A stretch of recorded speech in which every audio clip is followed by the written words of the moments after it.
gouvernance et efficacité dans l'exploitation des aéroports nationaux. La maîtrise d'ouvrage de l'aéroport de Doncin et la RAC-Gailleux se fusionnent pour donner naissance à la Société des aéroports du Faso. Deux structures existaient séparément. La maîtrise d'ouvrage de l'aéroport de Doncin et la régie administrative chargée de la gestion de l'assistance en escale RAC-Gailleux. Ces deux structures sont fusionnées pour donner naissance à une seule entité, la Société des aéroports du Faso, SAFA. Une décision qui a été prise par décret à l'issue du Conseil des ministres du jeudi 5 février 2026. Selon le gouvernement, cette réforme aéroportuaire vise à éviter les doublons, réduire les coûts et améliorer l'efficacité dans la gestion des aéroports. La Société des aéroports du Faso, SAFA, est désormais pleinement reconnue comme structure officielle chargée de la gestion des aéroports du pays sous la tutelle du ministère en charge de l'administration territoriale. Quels sont les enjeux autour de cette nouvelle Société des aéroports du Faso? On en sait plus dans cette émission Débrief du Conseil, une émission dédiée à l'analyse des grandes décisions issues lors des conseils des ministres. Et pour l'occasion, je reçois pour vous Michel Kopia. Il est le président national de la Fédération Burkina Rempart. Bonsoir et bienvenue à cette émission Débrief du Conseil sur Kaziba TV. Merci Charles, et merci pour la considération. Et j'ajoute aussi que je suis un ancien FDS. C'est vrai que je suis le président de la Fédération Burkina Rempart, mais bon, un ancien FDS quand même qui a une idée sur la sécurisation du pays. Ça mérite d'être précisé. Merci encore une fois de plus. La maîtrise d'ouvrage de l'aéroport de Doncin et la RAC-Gailleux sont deux structures chargées de la gestion des aéroports du pays. Alors, ces deux structures ont été fusionnées pour donner une nouvelle entité qui s'appelle SAFA. Alors, Michel Kopia, dites-nous ces deux structures, la RAC-Gailleux et le maître d'ouvrage de l'aéroport de Doncin, quelles étaient les missions de ces deux structures au sein des aéroports? D'accord, je ne vais pas aller trop au but, mais je vais solliciter quand même quelques secondes pour remercier le président du Faso, le camarade président, capitaine Ibrahim Traoré. Je suis un ancien FDS. Au cours de ma carrière, on n'a jamais vu ça. L'équipement des FDS, l'équipement de nos forces de défense. La dernière fois, on a suivi la remise des motos. 2000 motos, plus de 2000 motos à la police nationale. Si vous fouillez dans les archives de la police, vous ne verrez jamais ce don-là. Si elle a eu des motos, peut-être 20, 30, 40. Et souvent, c'est affecté dans des entités comme comme l'Assemblée nationale à l'époque, ou la section de la circulation. Ça ne dépassait pas quelques motos. Et ça, vraiment, en tout cas, les jeunes... C'est un engagement salutaire de la part du président. Les jeunes sont prêts parce qu'ils savent que le chemin que le président du Faso a tracé, ça fait leur honneur. Et ils sont prêts, jour et nuit, à l'accompagner, les FDS surtout. Parce qu'actuellement, ils sont fiers. Et j'ajoute que j'ai fait les Nations Unies, j'ai fait New York. La manière dont sont disposées les polices dans les ronds-points, sous les échangeurs, ce n'est pas un secret, parce que nous, on monte notre position pour dissuader.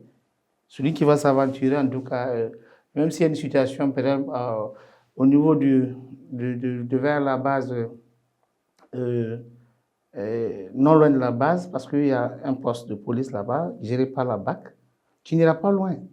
On va te prendre sur Kwame Nkrumah, un peu vers la station, le siège de la station Total, on va te prendre par là-bas. Ouais. Beaucoup de réformes sécuritaires au niveau de la ville. Oui. Alors, est-ce que cette réforme aéroportuaire aussi répond aux normes sécuritaires aussi? Mais ça va de pair parce que l'aéroport international de Ouagadougou depuis l'avènement du 30 septembre, depuis la prise de pouvoir du capitaine Ibrahim Traoré, est fortement sécurisé. Fortement sécurisé. Et aux alentours, tout est éclairé. C'était sombre. Les gens passaient par là-bas, ils faisaient ce qu'ils voulaient. Dernièrement, vous avez suivi qu'ils ont levé un certain nombre de civils qui formaient un mur mitoyen avec l'aéroport, alors que par ricochet, ces gens risquaient beaucoup. Mais comme le président de Faso aime sa population, il ne veut pas que, en cas de cas, ces populations subissent. Ils ont été relogés. On ne parle pas de déguerpissement, mais bon, ils ont été relogés dans la zone de l'essentiel de l'Est. Et je crois que la partie a été nettoyée pour laisser un champ de sécurisation très important. Donc tout ça, c'est à remercier. À remercier, vous avez vu le cas qui s'est déroulé au Niger. S'il y avait des populations civiles à côté, et en tout cas, ce n'était pas simple. Mais dans cette optique, le président du Faso a ordonné à ce qu'on sécurise mieux l'aéroport. Alors, c'est pour des mesures sécuritaires. Oui. Alors, c'est très salutaire, vous l'avez dit. Alors, les nouvelles réformes au niveau de l'aéroport. Alors, l'aéroport, le maître d'ouvrage de l'aéroport de Doncin et la Ragailleux se fusionnent pour donner une autre société d'État, SAFA, la Société des aéroports du Faso. Alors, dites-nous, Michel Copia, alors, quel est l'intérêt sécuritaire dans cette réforme aéroportuaire? Tout ça, ce que je viens d'exposer, prend tout cela en compte. Ça prend ça en compte parce que actuellement, j'ai vu la direction de SAFA. C'est situé juste en face de l'ancien jardin Nyenenga. Si vous passez, vous allez voir que c'est écrit SAFA. Et sachez que ça faisait un doublon, effectivement, parce que l'ouvrage de maîtrise des aéroports de Doncin avec la RACAE, il y avait trop de formalités. Et en 2000,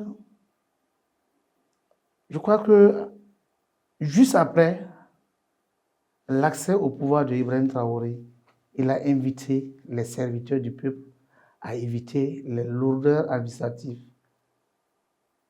C'est pour recentrer les choses, recadrer les choses, que cette décision a été prise avec intérêt. Voilà. Mais sachez que c'est pour mieux sécuriser nos populations. Si tu vas par là, il faut aller d'abord voir cette institution, de là-bas tu revois. Donc c'est mieux de les fusionner et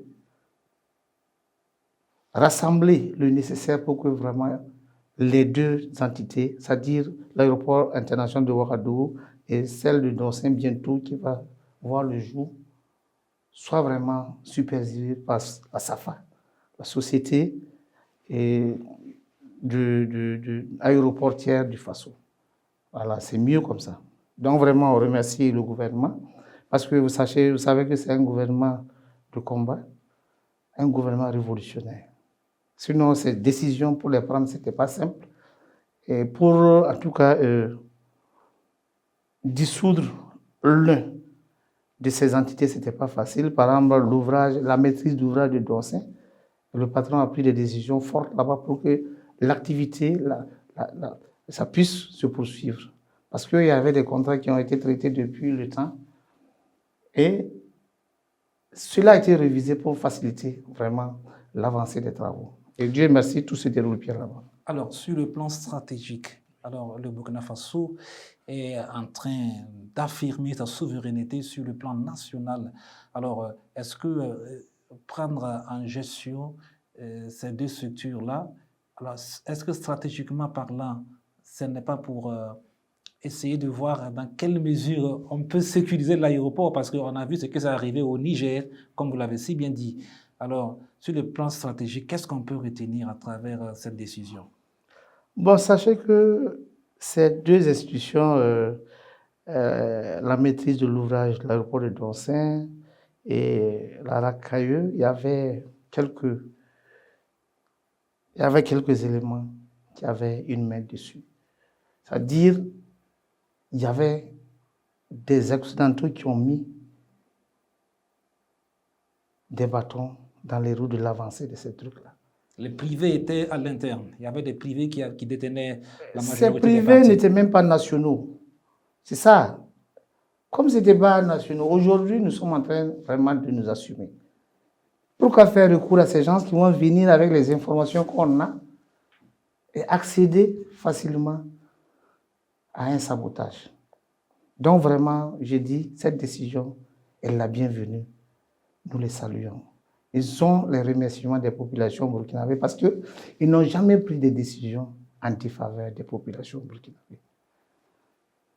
Alors, cette fusion, va-t-elle entraîner le chômage ou bien ça va encore consolider l'employabilité du côté de la jeunesse? Bon, Charles Da, sachez que c'est des professionnels, que ce soit ceux qui évoluent, ceux qui travaillent dans la maîtrise d'ouvrage de l'aéroport de Douansé, que ceux qui travaillent à l'ARAC Gailleux, sachez que c'est des professionnels. On ne peut pas d'emblée les dire, bon voilà, il y a eu fusion, on va vous remercier. Non. Ils vont rester, chacun va occuper sa fonction. Mais maintenant, ils seront gérés par le responsable de la nouvelle société qui vient de se créer. Et la société du FASO, la SAFA. La SAFA, oui. Ils seront gérés par la SAFA. La SAFA qui est rattachée directement au ministère en charge de l'administration territoriale. Mais c'est depuis longtemps, c'est ce ministère qui gère parce que il y a 2 ou 3 entités sécuritaires qui sont là-bas. Il y a la police et la gendarmerie. Mais bon, tous ces gens évoluent sous la tutelle du ministère de l'administration du territoire. Parce que, bon, vous savez qu'un aéroport, c'est une frontière. Hein. C'est vrai que c'est au centre-ville, mais c'est une frontière. Et bientôt, Douansé aussi sera une frontière. Parce que si tu quittes directement, tu descends à l'aéroport. L'aéroport, ça constitue une frontière. Et là-bas, en tout cas, les travaux doivent être minutieusement faits par la sécurité. Voilà pourquoi on a fondu et on a écarté, en tout cas, quelques brebis galeuses pour que les Burkinabés puissent occuper pleinement leurs fonctions là-bas. Alors, nous sommes dans le domaine des aéroportuaires. On ne peut pas parler de ce sujet sans parler de l'inauguration du R+1, l'extension de l'aéroport qui a été, en tout cas, visitée par le ministre d'État chargé de l'administration territoriale, Émile Zerbo, qui y était hier pour visiter, en tout cas, les locaux de ce nouveau bâtiment R+1, la salle d'embarquement. C'est vrai. Moi, j'ai eu la chance, je vous ai répété que j'ai fait les Nations Unies. Et souvent, il y a des avions qu'on emprunte. Par exemple, une fois, j'ai emprunté KLM qui ne peut pas débarquer, qui ne peut pas atterrir au Burkina Faso. C'est au Ghana, on atterrit. Et du Ghana, j'étais obligé de prendre maintenant Askai pour atterrir au Burkina Faso. Donc, c'est dans cette optique que vraiment toutes ces institutions sont en train d'être rénovées et que ce bâtiment va jouer pleinement son rôle pour qu'on puisse accueillir des avions de gros porteurs. Des gros porteurs comme le KLM et autres. Alors, Michel Kopia, merci pour toutes ces explications, de par votre expérience à travers les Nations Unies au Burkina Faso. Merci encore d'être venu. On est vers la fin, on est à la fin pratiquement de cette émission et des briefs du Conseil. Alors, votre dernier mot avant qu'on ne puisse se séparer. C'est ce que j'ai toujours dit. Vraiment, nous prions pour que le président du Faso, que Dieu le bénisse abondamment, parce que ce qu'il est en train de réaliser, et nous, les anciens, nous, les doyens, ce que nous avons vécu, actuellement, la jeunesse est en train d'applaudir. Parce que nous, les déboires que nous avons vécus, et ils ne vont pas les vivre. Donc, vraiment, nous les encourageons. Et qu'ils sachent que tout le peuple burkinabé le soutient. Qu'ils prennent des décisions toujours en faveur de ces populations. Il ne faut pas qu'ils regardent l'histoire d'Occident. Non. Nous sommes un peuple souverain. C'est le Burkina Faso. Donc, si une décision est prise, c'est pour que les Burkinabés soient dans les conditions les meilleures. Je les remercie. Alors, le remerciement est entendu, bien évidemment.